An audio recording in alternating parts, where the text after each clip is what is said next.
All right.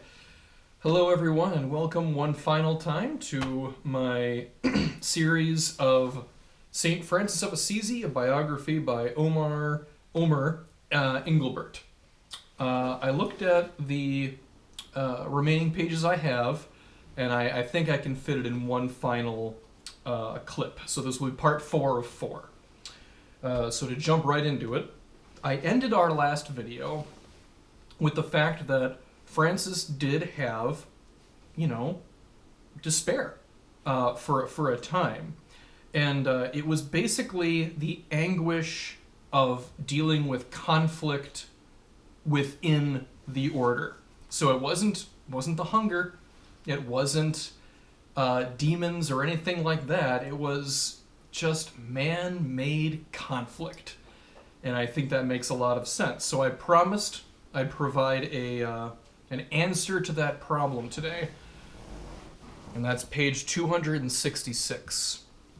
His distress at this period is evident, and what it cost him to witness the collapse of his dream.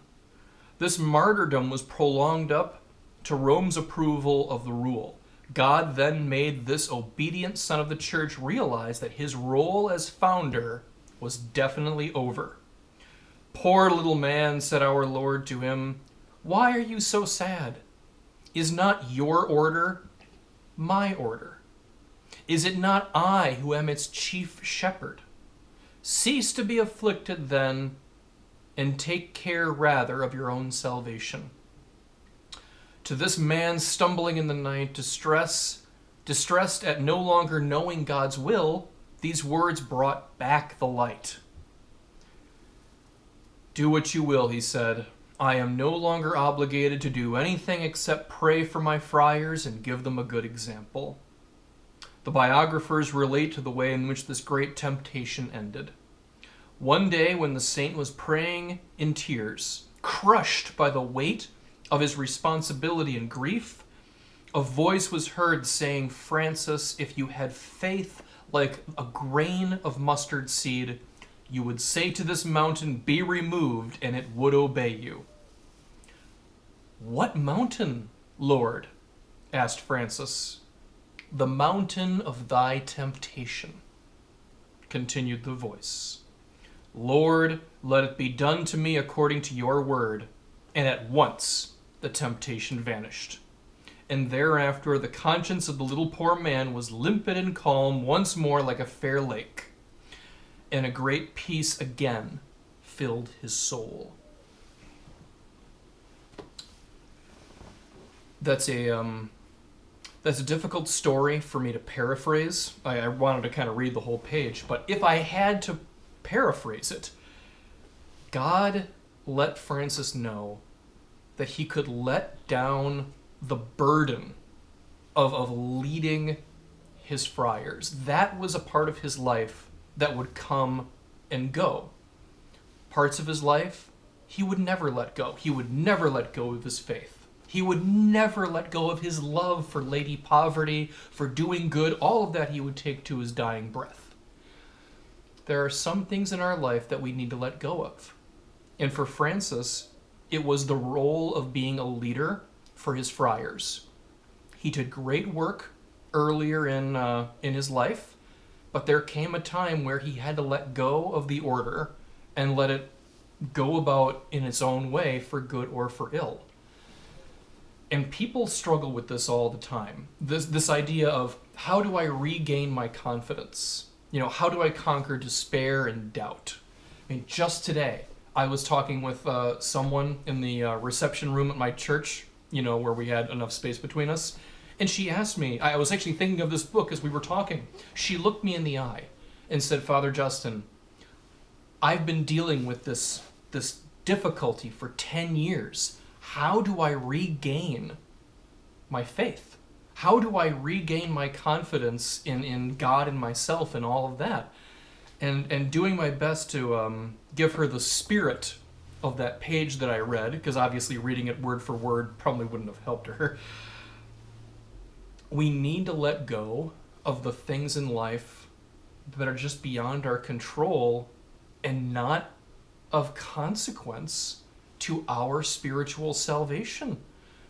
And we need to concentrate on just being good and loving God with our whole heart. If we do that, if we really do that, and stop worrying so much about the state of the world or the state of the church or the state of our whatever, family or company, if we can just let go of those burdens that are just not really in our hands, they're in God's hands, we will be so much better off when it comes to our healthiness of spirit. And I do believe that as a man who is remarkably weak. And I haven't endured terrible evils for 10 years. I'm certainly not Saint Francis. My time of reckoning has not yet come. But from what I've read and what I've heard from other people, that is the solution. If you're plagued with doubt and uncertainty about where is God in all of this, tend to the wellness of your soul. Trust in the power of kindness and goodness and love. And if you do that and set a good example for others and truly love them, then everything else will fall into place somehow. If Saint Francis had to learn that the hard way, then maybe that's one of the biggest lessons of all that we have to learn in our lives. Call that a theory.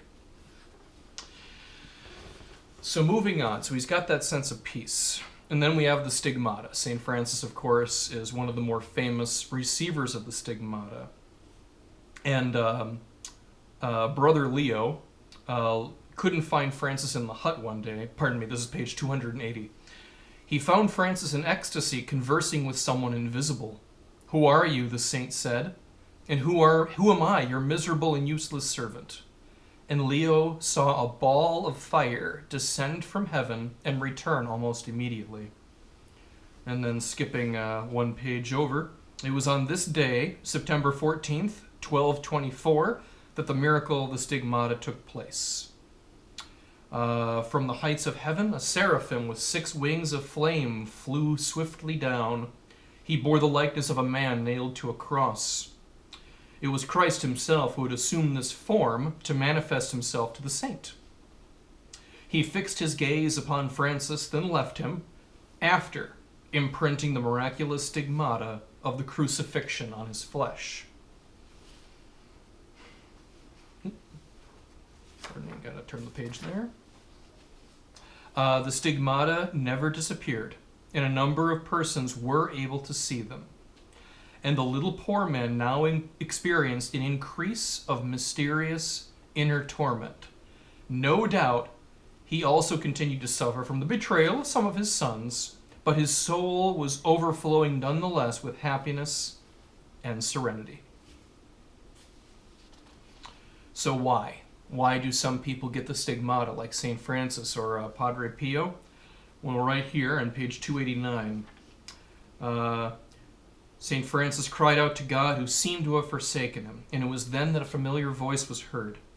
"Francis, if in exchange for all these evils you were to receive a treasure so great that the whole earth, even if it were changed into gold, would be nothing beside it, would you not have reason to be satisfied?" "Well, certainly, Lord." "Then be happy, for I guarantee that one day you shall enjoy the kingdom of heaven, and this is as certain as you possess it already."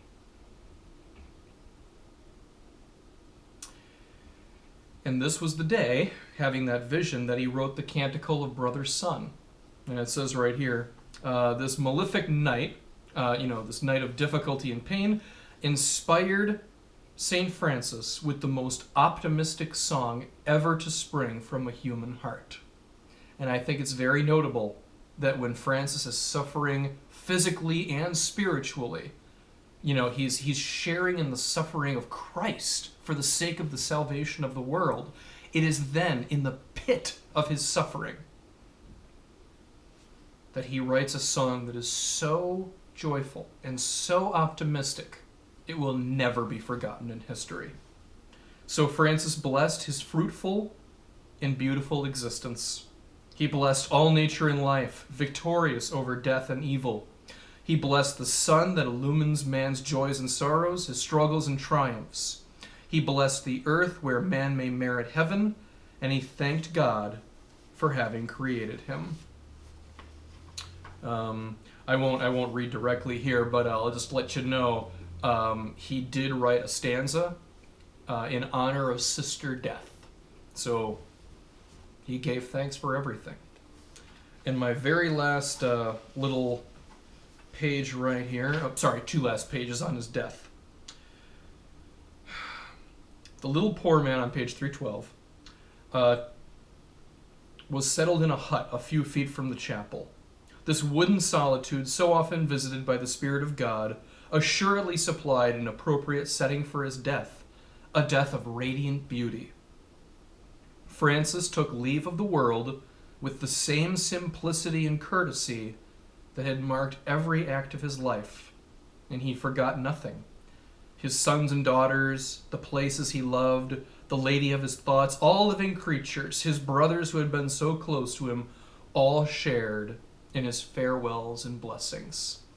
So make no mistake, Saint Francis died very well. He died singing in the 46th year of his age and the 20th of his conversion. As for Francis's body, it was though transformed. His limbs, which had long been contracted by suffering, became supple like those of a child. His face was as beautiful as an angel's. The wound in his side appeared a rosy red hue, and on his once swarthy flesh, now white as milk, the stigmata of his hands and feet stood out like black stones on white marble. One might have thought, as Brother Leo said later, that it was the divine crucified, taken down from the cross, who laid there. So St. Francis died well, and his body,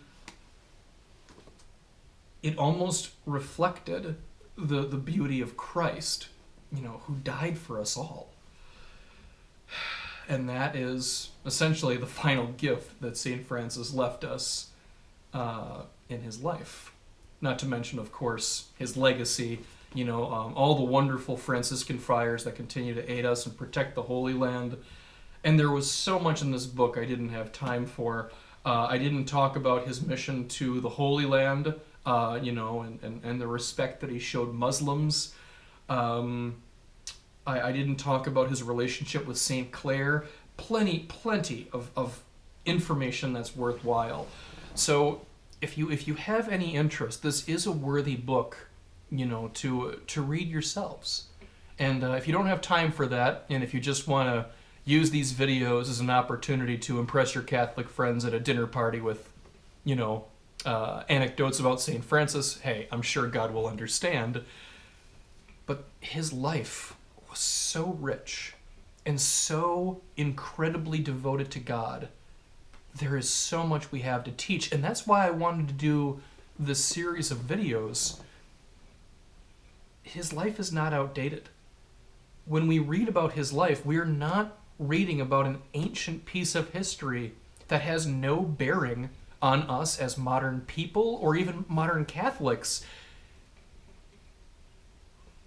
The things that St. Francis dealt with and the things that he fought for and believed and loved, they are the same things, effectively, that we today are dealing with, struggling with, believe in, and fight for. I'm talking about faith, hope, and love. I'm talking about devoting yourself, body and soul, to God in the best way that you can. It is good to know the lives of the saints. We remember them as saints to aid us in our journey to honor God by loving him above all things and to love our neighbor as ourselves. There's an infinite number of ways we can do that. And St. Francis, he's one of the best. So I'll wrap up by saying thank you once again for watching these videos. I sincerely hope that you learned something. I hope you take it to prayer. Take to prayer the nature of holiness and self-giving and all the other things we have to learn from him.